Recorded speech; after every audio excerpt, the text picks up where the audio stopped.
Jeff Sangpil. I've got decades in media technology, starting it back at ABC and going all the way into AI.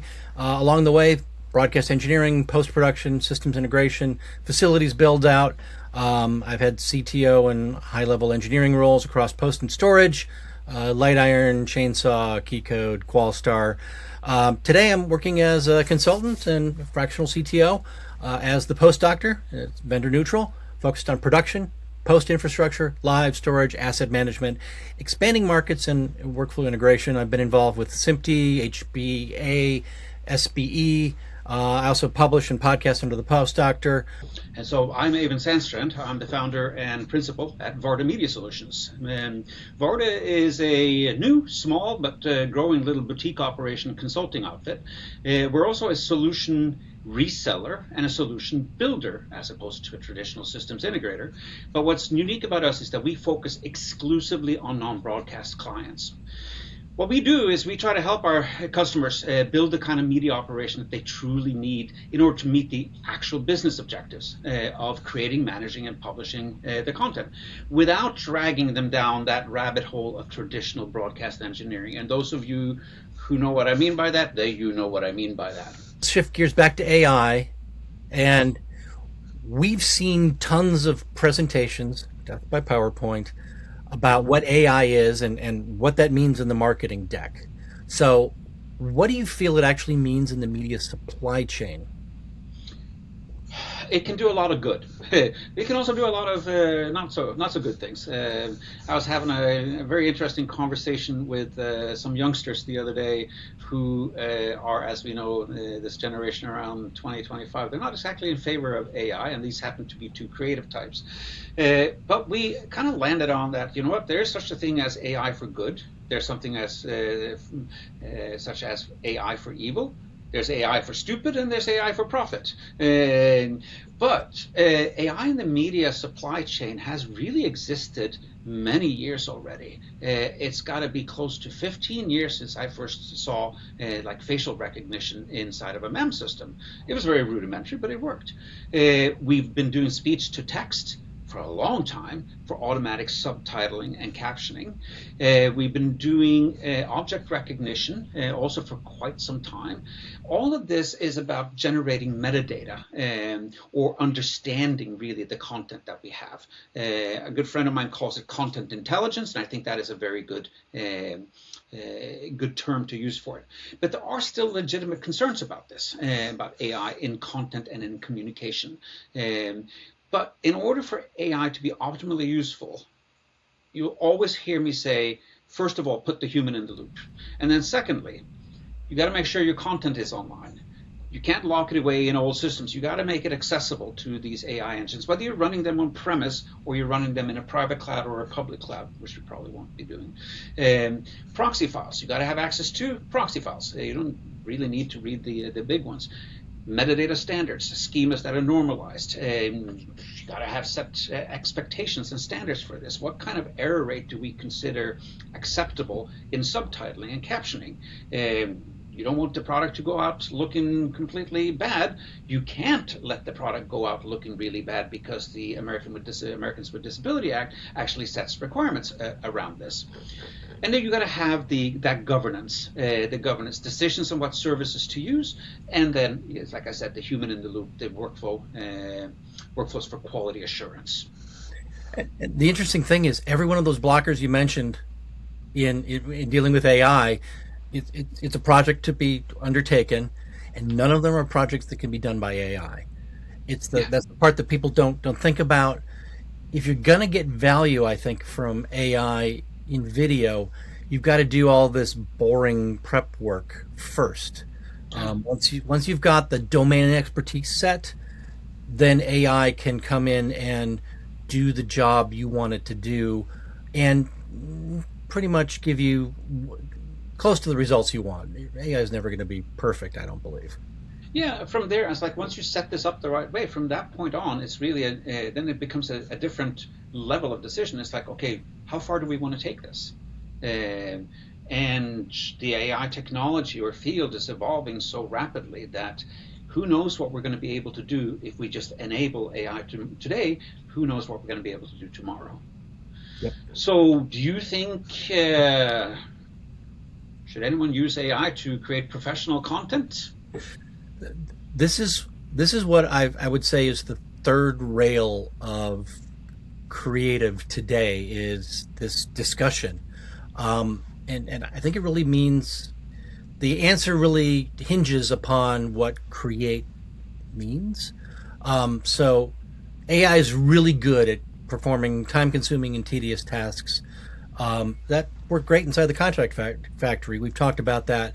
Um, Transcription, object identification, facial identification, logging, format prep, even getting into first pass.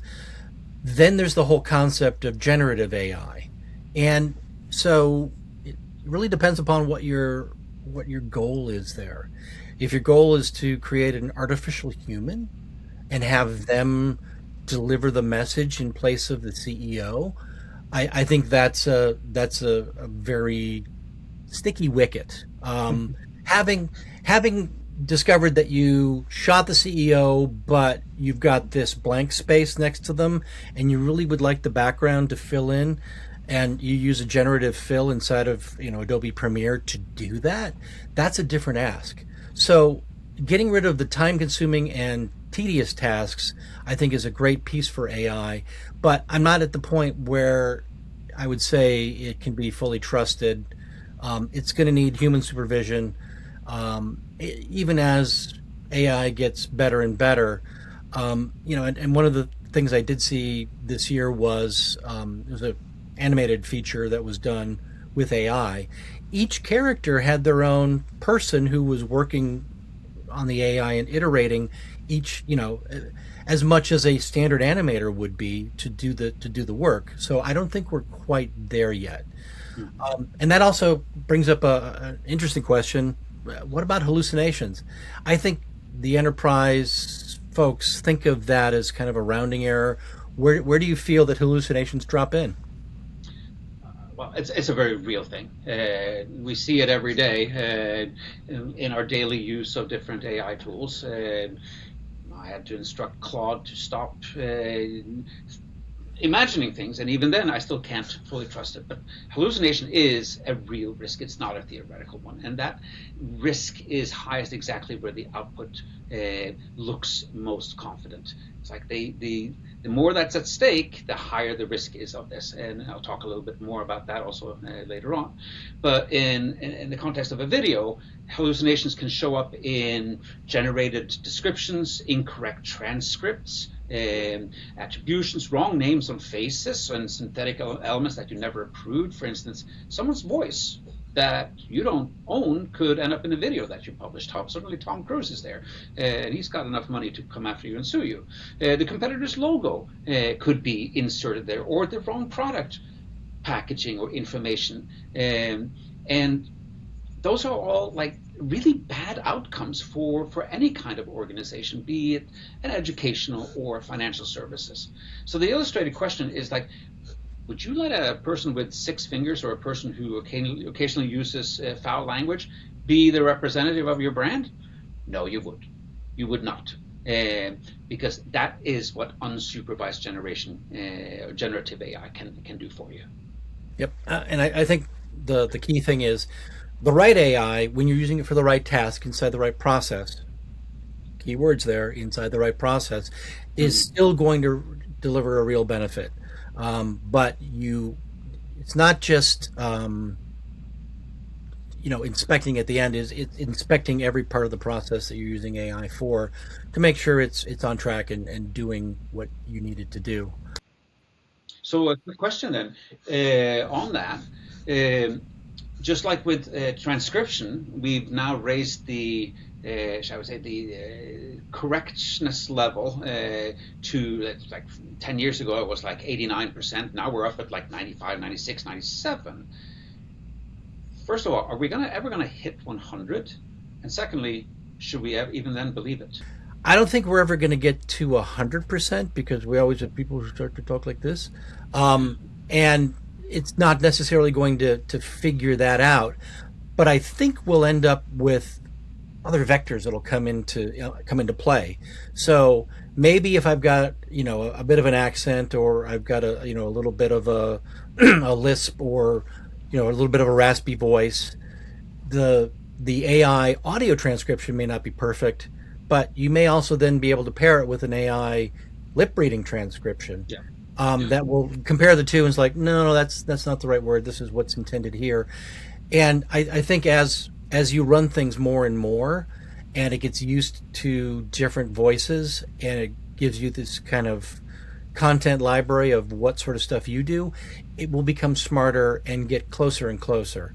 I mean, even humans aren't 100% on that. A couple of years ago, somebody was demonstrating, I think it was NAB, how they'd taken it's like a CEO type of like character, and yes, okay, of course they'd done the speech to text thing with him, but then they had translated that, and then they did not lip reading but lip generation.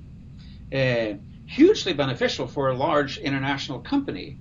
But where do we draw the line of what, like you said, it would be okay to fill it, put it like a keyframe fill next to him?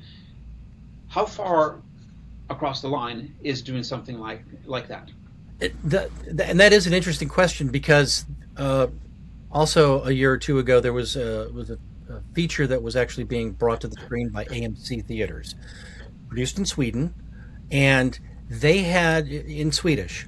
They had the actors also do, an ADR read, automatic dialogue replication, for those who don't know, in English, and then they used AI to change their own mouths so that it looked like they were speaking English. So the voice was actually them. However, they were changing the lips to make it look like they were speaking in English.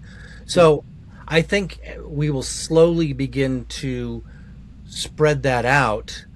And I think both of these use cases we're talking about, it's highly supervised. We don't have these people saying new and different things that are never part of the script and possibly opposed to what the company's vision is or the filmmaker's vision is.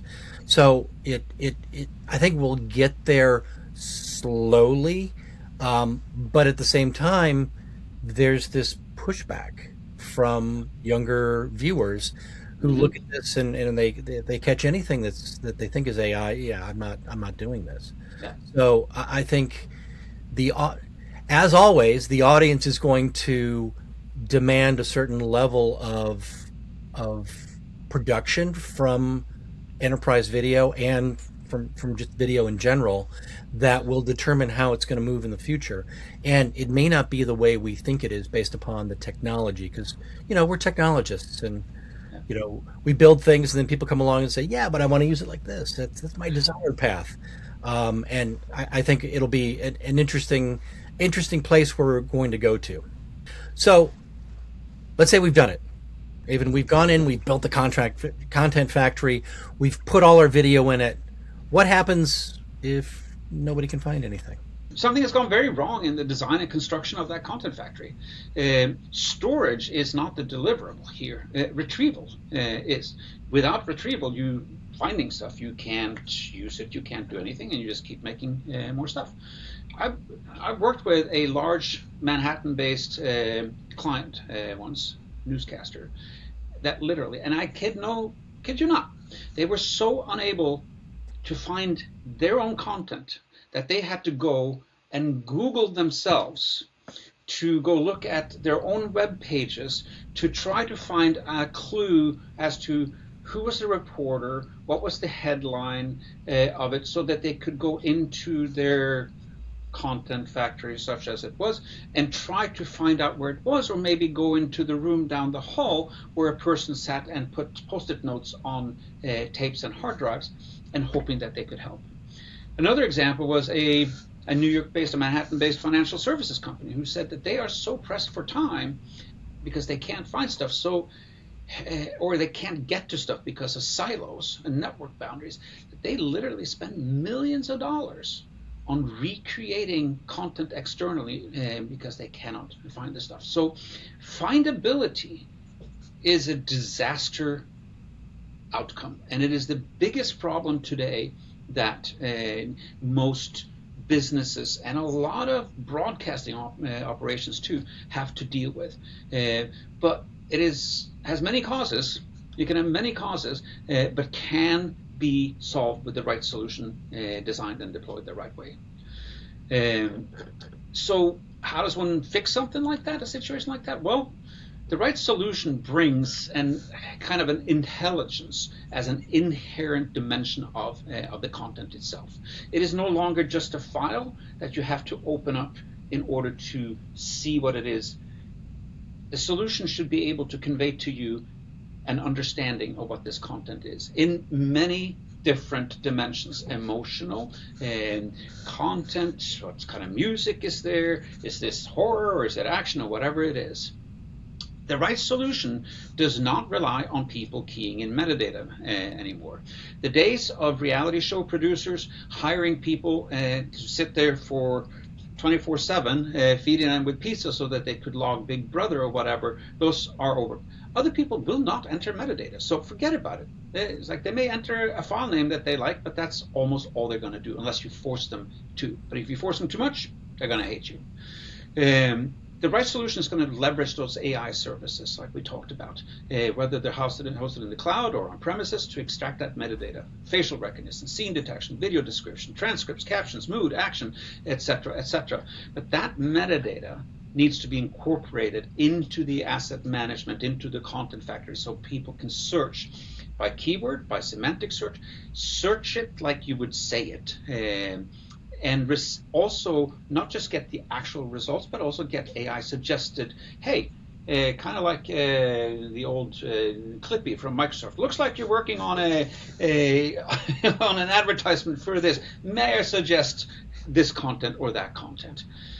Many modern tools do this really well individually, but where we see the challenge today is bringing them together in a single platform and having that work. That is the role of good advisors who understand the technology and can also understand the needs of the business. This is something I've been talking about for the last several months, is that metadata is fragile, absolutely necessary, and those two things together makes this so hard. We've got production metadata, operational metadata, and preservation metadata. It's three different layers, different lifespans. And most systems just say, well, we'll just put it all together, and then they kind of drop out the other two that don't matter. And the thing here is, especially from, we build these solutions on the front end. Oh, it's a production system. And then at the back end, the preservation people are like, what the hell were you thinking? And then, the operational people, basically that's business metadata. Where can this be used somewhere else in the business? If that's not there, then you've cut the legs off the lifespan of the content. So it's a really simple thing. Can you get someone either in marketing or an intern who's never used your system? You say, I need to find the CEO talking about the New Jersey office. It was 3 years ago. You got 5 minutes, go. And if they can find it without calling anyone, I would say that's a successful test case of how your metadata is going in there, because everyone also loves the results of having metadata there, but no one wants to put the metadata in the first place. It's a tiring process that no one wants to engage in. I once dealt with a customer that wanted to define 250 metadata fields that no one was ever going to be filling in. Yep. And in the coming episodes, we'll be bringing some manufacturers and some integrators in. Let's show what we're talking about rather than just describing it. Please hit those like and subscribe buttons. And if you've got questions about the concepts around this, please hit us up in the comments. And both of us will have our contact information popping up shortly. And we look forward to hearing from you. Thanks for joining us here today. Thank you very much, everyone.